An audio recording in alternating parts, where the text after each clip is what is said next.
განვითარებულმა ბოლოდროინდელმა მოვლენებმა ქართულ საზოგადოებას ბევრ კითხვაზე გასცა პასუხი.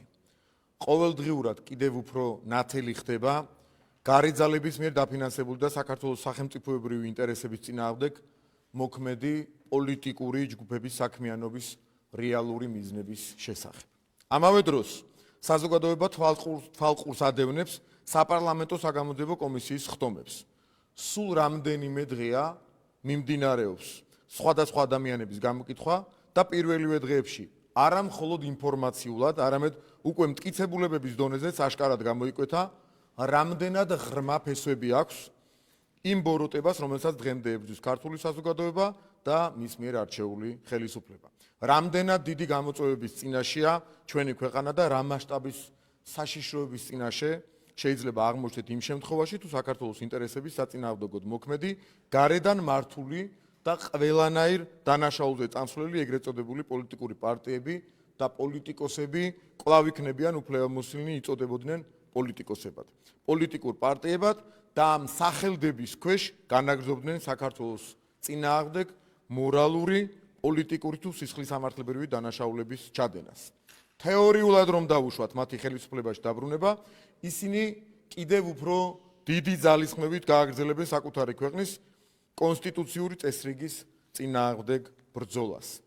საგამოძიებო კომისიის პირველივე ხდომებიდან კარგად გამოჩნდა, რომ წარსულში ჩადენილი გაუგონარი დანაშაულების ავტორები და მათი თანამძრახველები ქვეყნის წინაშე საერთო ტრული მიზნით მოქმედი პოლიტიკური პარტიები უნდა ჩამოშორდნენ პოლიტიკას. საბოლოოდ, მხოლოდ ამ შემთხვევაში შეგვეძლება ვისაუბროთ ჩვენი სამშობლოს გადარჩენის, განვითარების, გამთლიანების, ევროპული მომავლის, კულტურის და იდენტობის შენარჩუნების რეალურ პერსპექტივებზე. ამავე დროს, ამ გადაწყვეტილების გარეშე შეუძლებელია გაჩნდეს რეალური საქმეზე ეროვნული ინტერესებზე ორიენტირებული ძლიერი ოპოზიცია, რომელიც არ იქნება დაკავებული ქვეყნის გარედან მიღებული დავალებების შესრულებით. წარსულის ცოდვებით დამძიმებული ეგრეთ წოდებულ პოლიტიკოსებს დღეს მთლიანად აქვთ ათვისებული ოპოზიციური ველი და შანსს არ უტოვებენ სხვას ხელისუფლების ოპონენტად ჩაერთოს დემოკრატიულ პროცესებში მაშინ, როდესაც ამ ქვეყანას ჰყავს უამრავი ნიჭიერი, განათლებული და პატრიოტი ადამიანი, მათ შორის ახალგაზრდა თაობის წარმომადგენლები, რომლებიც ვერც კი ფიქრობენ პოლიტიკაში ჩვენს ოპონენტებად შემოსვლასა და შემდგომ განვითარებაზე, რადგან იციან, რომ მინიმალურ კონკურენციასაც კი ვერ გაუწევენ, უცხოელ პატრონიან და გარედან დიდი თანხებით დაფინანსებულ ვითომ პოლიტიკოსებს.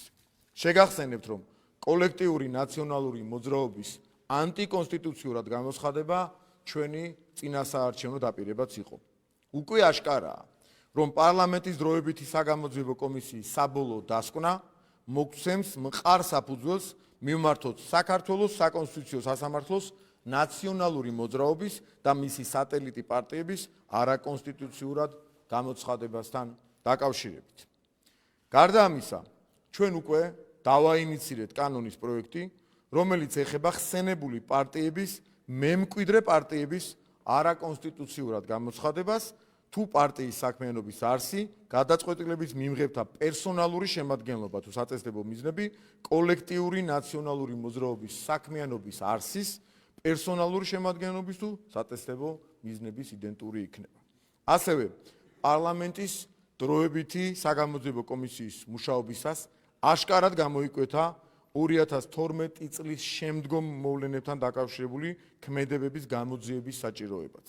აგენტურული ოპოზიციის წარმომადგენლებმა რაც წარსულში ჩაიდინეს, იმის გაგრძელებაა, რასაც ბოლო წლების განმავლობაშიც ჩადიან.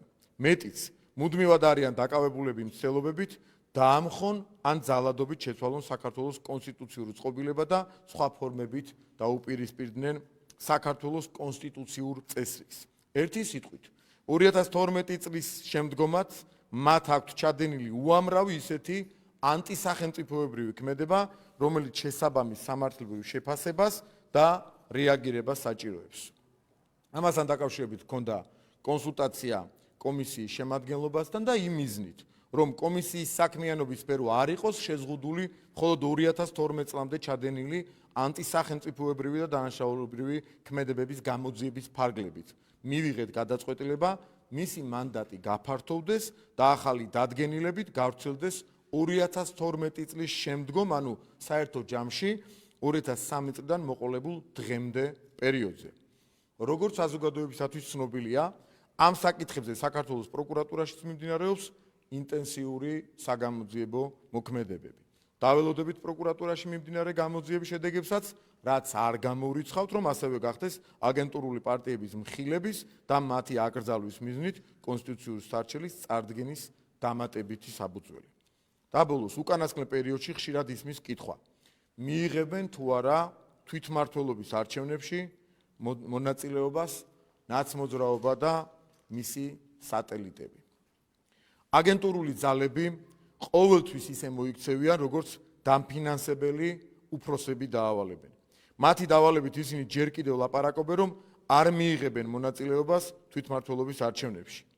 სინამდვილეში, განა არ მიიღებენ, ვერ მიიღებენ თვითმმართველობის არჩევნებში მონაწილეობას. ამას უზრუნველყოფს ქართული სახელმწიფო და მისი კონსტიტუციური წესრიგი. ამ ეტაპზეც კი მკაფიოდ იკვეთება, რომ საგამოძიებო კომისიის დასკვნა იქნება ამ პარტიების ანტიკონსტიტუციურად გამოცხადების მყარი სამართლებრივი საფუძველი და საკონსტიტუციო სასამართლოც დარწმუნებულები ვართ გამოიტანს ობიექტურ გადაწყვეტილებას. კოლექტიური ნაციონალური მოძრაობა არათუ თვითმმართველობის არჩევნებში, არამედ ამ ქვეყანაში ჩატარებულ ვერცერთ არჩევნებში მონაწილეობას ვეღარ მიიღებს. როგორც ანტიქართული, ანტისახელმწიფოებრივი, ანტიეროვნული და დანაშაულებრივი პარტიები, ისინი არაკონსტიტუციურ პარტიებად გამოცხადდებიან და აეკრძალებათ საქმიანობა.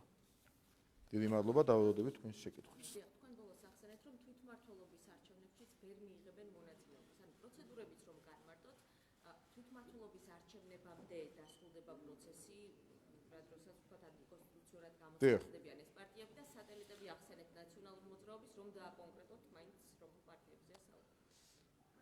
ჩვენ გვყავს ძირითადად 4 პარტია, რომელიც საერთო მესის ბოქსში ზიან, სხედან, რა ვიცი, როგორ ზემოთ ისე დავარქვათ, რომლებიც არიან საერთო მიზნით საქართველოს წინააღმდეგ მოქმედი აგენტურული პარტიები, თუმცა ამაზე დაბეჯითებით წინასწარ მაინც არ შეიძლება საუბარი, იმიტომ რომ რომლის მიმართ რა სამართლებრივი საფუძველი იქნება, რა მტკიცებულებები შეიკრება, ასე დავარქვათ, საბოლოო ჯამში, რაც საშუალებას და საფუძველს მოგცემს ჩვენ, რომ საკონსტიტუციო სასამართლოს ამ პარტიების არაკონსტიტუციურად ცნობის სარჩელით მიმართოთ, ამიტომ ვიჩქარებთ, ეს არავინ იცის და წინასწარვე უბრალოდ ჩვენ შეგვიძლია ვთქვათ, რომ მათი უმრავლესობა როგორც მინიმუმ ყველანაირი დაზღვევით რომ ვილაპარაკოთ, ამ შემთხვევაშიც კი ჩვენ შეგვიძლია ვთქვათ, რომ უდიდესი ალბათობით და დიდი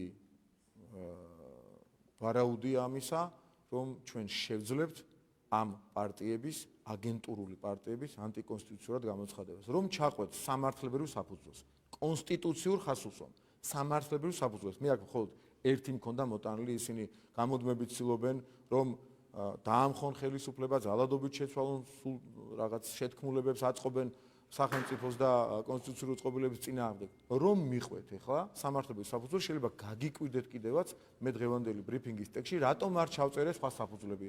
შუღლის გაღვივება დაუშვათ, მაგრამ იქ დაკონკრეტებულია და მოვერიდეთ, შეიძლება ეს არ იყოს არც ერთი ნაირსახეობა შუღლის გაღვივებისა, თუმცა ვიცით რომ ქვეყნის შიგნით ადამიანებს შორის შუღს აღვივებენ, თუმცა კონკრეტიკას მოვერიდეთ, იმიტომ რომ ესე ბუკვალურად როგორც იტყვიან ხოლმე შეიძლება ვერ მიყვენ, მაგრამ სხვა იქ ომის და ძალადობის პროპაგანდა შესაძლებელია ვიღაცა მიიჩნიოს. თქვენ შეიძლება მიიჩნიოთ, რომ ომის და ძალადობის პროპაგანდა სახეზე გვაქვს, რაც ერთ-ერთი საფუძველია იმისა, რომ პარტია აიგზავნოს და არაკონსტიტუციურად გამოცხადეს. ასე რომ ყველანაირი საფუძველი არსებობს მინიმუმის ყველაზე დაზღვეული სახით, მეორედ გამოვიყენე სპეციალურად ეს სიტყვა, ეს ფრაზა, რომ ვთქვათ, ჩვენ გვაქვს საფუძველი უკვე აშკარაა, უკვე კომისიის ხდომებიდანვე იკვეთება რა დონის ანტისახელმწიფოებრივ მოქმედებებს ჩადიოდნენ წლების განმავლობაში და არა მხოლოდ 2012 წლამდე. ჩვენ იმიტომ ვაგრძელებთ ახალი დადგენილებით მანდატს ამ კომისიისა, რომ ნათელია დღემდე გრძელდება ეს. ჩვენ სულ ლაპარაკობთ იმაზე, რომ ნაციონალური მოძრაობის დროს ამას აკეთებდნენ, იმას აკეთებდნენ და დღეს უფრო ემოციურადაც რაღაც განახლება მოხდა ამ ინფორმაციის და მძიმე იყო მოსასმენად ის ყველაფერი, რაც ჩვენ კომისიის ფარგლებში მოვისმინეთ, მაგრამ არ უნდა დაგვავიწყდეს, რომ არანაკლებ მავნებლობას, არანაკლებ ანტიკონსტიტუციურ, ანტისახელმწიფოებრივ, ანტიეროვნულ, კოორდინირებულ ქმედებებს ჩადიან 2012 წლის შემდეგაც და ხშირად რომ ვახსენებთ ხოლმე ნახევრად ჟარგონულად, როგორ აჯანჯღარებენ დღემდე ამ ქვეყანას. მანამ არაფერი ეშველება ამ ქვეყანას ბოლომდე და გაგვიჭირდება ჩვენ ამ ქვეყანაში მშვიდობის გარანტიის მიღება, განვითარების გარანტიების მიღება, რასაც ვახერხებთ, მაგრამ დიდი წვალებით და ბრძოლით, ვიდრე ეს პარტიები პოლიტიკური ველიდან ველს არ ჩამოშორდებიან. და ვიდრე გზა არ გაეხსნება ახალ ობიექტურ ეროვნულ ძალებს, ნიჭიერ ადამიანებს, ახალგაზრდას თუ არა ახალგაზრდას, პატრიოტ ადამიანებს, რომ ეს ნიშა დაიკავონ. იმიტომ რომ დღეს დიდი ფულით, ათეულობით და ასეულობით მილიონი დოლარით დაფინანსებული აგენტები იკავებენ ოპოზიციის ნიშას, მაშინ როდესაც საქართველოს კონსტიტუციაში მათი აკრძალვის ყველანაირი სამართლებრივი საფუძველი არის. ჩვენ ვიმედოვნებთ, რომ და უკვე ეს რამდენჯერმე, იმიტომ გავიმეორე, აშკარად ჩანს კომისიის ხდომის პირველივე წუთებიდანვე და პირველივე დღეებიდანვე, თუნდაც დღევანდელი ხდომა, თუნდაც წინა დღის ხდომები ამას ადასტურებს, რომ ჩვენ გვექნება სრული სამართლებრივი საფუძველი მივმართოთ ამ პარტიების აკრძალვის მიზნით, არაკონსტიტუციურად გამოცხადების მოთხოვნით საკონსტიტუციო სასამართლოს და ასევე ამიტომაც ვაფართოვით მანდატს, რომ 2012 წლის შემდეგ მათი დანაშაულებრივი, ეს იქნება მორალური, სისხლისამართლებრივი თუ პოლიტიკური დანაშაულების შესახებ სრული ინფორმაცია ქონდეს ერთი მხრივ საზოგადოებას და მეორე მხრივ ამასთან დაკავშირებით უკვე სამართლებრივი შეფასება მოხდეს. ზეპირად ყველამ ყველაფერი ვიცით, ყველამ ვიცით რა საკეთებენ ეს ადამიანები, ყველამ ვიცით რა ხდება დღეს თანამედროვე მსოფლიოში, როგორი გაშიშვლება და მხილება მოხდა მათი, მაგრამ ამას ამავე დროს სამართლებრივი პროცედურებისათვის, არაკონსტიტუციურად გამოცხადებისათვის ჭირდება ასევე სამართლებრივი შეფასება, რასაც ჩვენ აუცილებლად უზრუნველყოფთ და დარწმუნებულები ვართ, რომ ობიექტურ გადაწყვეტილებას მიიღებს საკონსტიტუციო სასამართლოს, როდესაც მყარი არგუმენტებით გაჯერებული სარჩელი შევა საკონსტიტუციო სასამართლოში.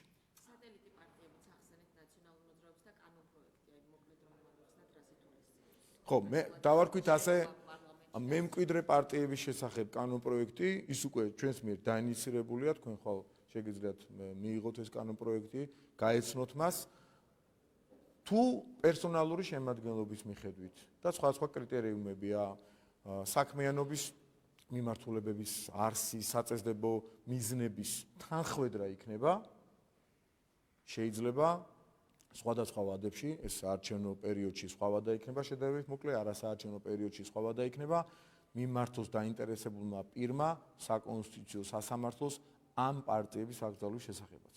ხა ნაცმოძრაობის წევრები თქვათ გადავიდნენ სხვა პარტიაში, შექმნეს სხვა პარტია, დაარქვეს რაღაც კარგი სახელი, პატრიოტული სახელი და თქვეს რომ ჩვენ ვართ ახალი მოძრაობა და არაფერი საერთო არ გვაქვს ნაციონალურ მოძრაობასთან ან მის რომელიმე სატელიტ პარტიასთან, ეს იგივე ნაცმოძრაობა იქნება, ხო? ან მისი რომელიმე სატელიტი პარტია, როგორც დღეს გვაქვს ჩვენ რამოცემულობას დღეს გვაქვს. ამიტომ ამ შემთხვევაში გავრცელდება კანონის ნორმა, რომელიც ნაცმოძრაობის წევრებზე არ არის მხოლოდ საუბარი. და უпростоრად წევრებზე არ არის, რიგით წევრებს არავინ არაფერს ერჩის, არავინ არაფერს არ დაუშავებს ამ მხრივ სამართლებრივი თვალსაზრისით და არ ეხება, აქ არის გადაწყვეტილების მიმღებ პირებზე, ლიდერებზე, ისინი ვერ შეძლებენ ჩამოაყალიბონ სხვა პოლიტიკური პარტია და ისევ საკუთარი მავნებლობით ამ ქვეყანას შეეცადონ რომ პერსპექტივები დაუკარგონ. ჩვენ აღარ დაუშვებთ, რომ მათ კონდეთ დაკავებული ის ნიშა, რომელიც მათ არ ეკუთვნის ანტისახელმწიფოებრივ ძალებს საქართველოს პოლიტიკაში ადგილი აღარ უნდა ქონდეთ. ამ საგამოძიებო კომისიას არ მომდენ მამუკახაზარეძე და ბადრი ჯაფარიძეც. დიახ. რაც შედგებოდნენ პროკურატურაში. თუმცა მივიდნენ მაგისტრ მოსამართლესთან ხაზებიდან ყოფილიყო და აი რას ნიშნავს ეს მათი ეს ნიშნავს კანონის დარღვევას. ეს ნიშნავს კანონის დარღვევას, რომლისთვისაც არსებობს სისხლისამართლებრივი პასუხისმგებლობა, მაგრამ მათ აქვთ ასეთი გათვლა სავარაუდოდ, რომ ნაცვლად იმისა, რომ ისინი საკუთარი ჩვენებითვე იქნენ მხილებული გაცილებით მძიმე დანაშაულებში, მათ არ შეეს შედარებით მსუბუქი დანაშაულის ჩადენა. ისინი აშკარად ჩადიან იმ დანაშაულს, რომელსაც სისხლისამართლებრივი პასუხისმგებლობა არის სისხლისამართლის კოდექსში 1 წლით თავისუფლების აღკვეთა, ვიდრე საკუთარი ჩვენებითვე აღმოჩნდნენ იმ მდგომარეობაში, ან პასუხი ვერ გასცენ კონკრეტულ კითხვებს, ან გასცენ ისეთი თუ სიმართლეს იტყვიან, რომ საკუთარი ჩვენებით აღმოჩნდებიან ამ მდგომარეობაში, რომელსაც პასუხისმგებლობა განსაზღვრულია გაცილებით დიდი დროით. აქედან გამომდინარე, მათ სასწორზე დადეს ალტერნატიულ ვარიანტებად ეს ორი რისკი და გარისკია შედარებით ნაკლები მათი ჭკუით, მაგრამ აქ არის დიდი მორალური პასუხისმგებლობა ქართული საზოგადოების წინაშე, როდესაც შენ არ მიდიხარ საგამოძიებო კომისიის ხდომას და არ აძლევ მოგონილი მიზეზებით პასუხს საზოგადოებას, კომისიას, პარლამენტს და ასე შემდეგ, შენ არა მხოლოდ სისხლის სამართლებრივი პასუხისმგებლობა გეკისრება, არამედ საზოგადოებრივი, სახელმწიფოებრივი, მორალური პასუხისმგებლობა, რაც ჩემი აზრით, ჩემთვის მაგალითად კიდევ უფრო მძიმეა ასეთ მდგომარეობაში ღმერთმა არ აღმოაჩინოს, მაგრამ ყოველ შემთხვევაში მათ ეს მორალი არ გააჩნიათ და სისხლის სამართლებრივი პასუხისმგებლობა, როდესაც აწონეს ერთწლიანი არჩიეს უფრო მძიმეს. სხვა კითხვები თუ არ არის, დიდი მადლობა.